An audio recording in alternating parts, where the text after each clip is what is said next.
Chris Alexander, who is the former Deputy Special Representative of the United Nations Assistance Mission in Afghanistan. He joins us now from Denmark. Chris, really welcome to the program. Thanks for being with us. When you were working for the UN on Afghanistan and in Afghanistan, did you at all foresee that this might happen, that the Taliban might come back into power? Not really, because when I was there up until 2009, the political will was strong, not just in the part of NATO countries and the United States, but a very large number of partners of Afghanistan to ensure that never happened. And there was military effort, obviously, to counter, including the Obama-era surge, to counter Taliban pressure back then.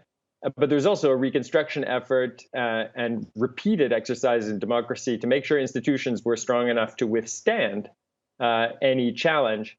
The plan then was to hand over security to Afghan forces and to continue supporting them so that they could defend their own country while working on a broader peace plan for the region.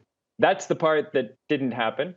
And unfortunately, over the past 10 years, the Taliban support in Pakistan has only grown stronger.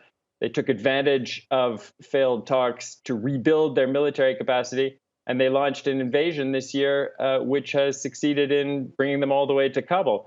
So it's been a disaster, a failure of will, particularly under Presidents Trump and Biden.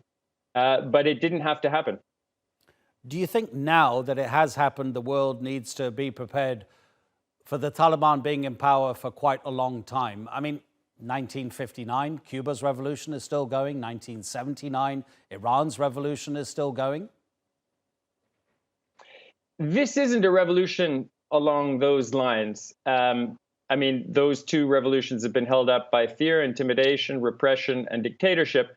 But look at the Taliban experience in 1996. It only lasted until 2001 because their main agenda item in Afghanistan was to actually weaken and even destroy Afghan institutions to make Afghanistan irrelevant as a nation state, and the economic record was abysmal, so that Afghanistan could become a platform for terrorist groups that then carried out global jihadist attacks.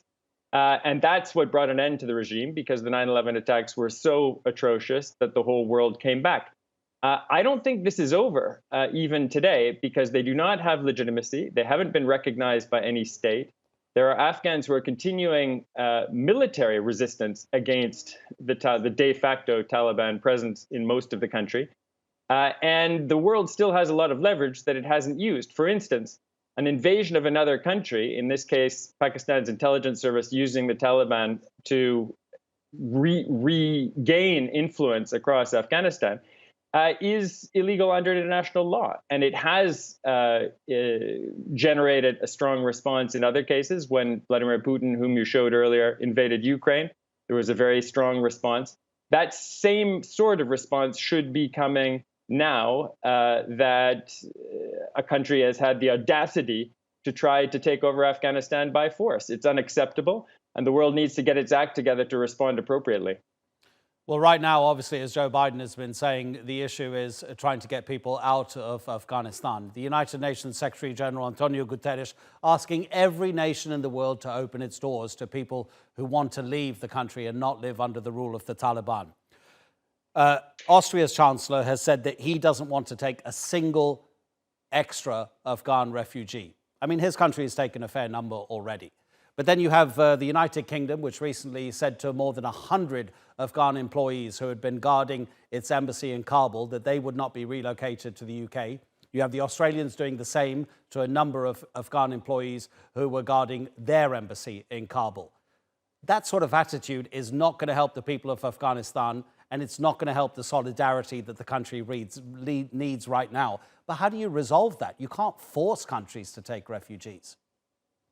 No, you can't. You need to argue for it on humanitarian grounds, and we need to remind the world of its responsibility to the planet's most vulnerable. Over the past 2 weeks, I think we have seen the willingness to take larger numbers grow, not dramatically, but slowly.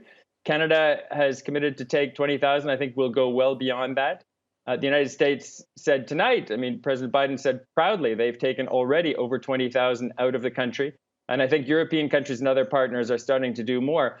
What we really need is for the neighbors of Afghanistan to open their borders. That's what they're required to do under international conventions governing the way asylum seekers and refugees ought to be treated. That's what they did in response to the Soviet invasion after 1979. They must do it again now. And Vladimir Putin is being completely disingenuous when he argues for closed borders. That's a violation of Russia's obligations as a P5 member. But even if millions of Afghans leave the country because of persecution, because they fear for their lives, that doesn't resolve the fate of 30 plus million who will remain inside the country, almost 40 million. And here we have to deal with the fact that the Taliban have a track record. It was dramatically unsuccessful. They are listed terrorists under a UN consolidated list. They were funded to undertake this invasion this year by Pakistan. These issues need to be confronted. The strategy issues should be part of the strategy that was missing over the last 20 years. It needs to be a regional strategy for peace, one involving principally Afghanistan and Pakistan. We have to see an end to invasions, occupations, and terrorism in this region. Chris, thank you so much indeed. Really appreciate you spending time with us on TRT World. Chris Alexander speaking to us from Denmark.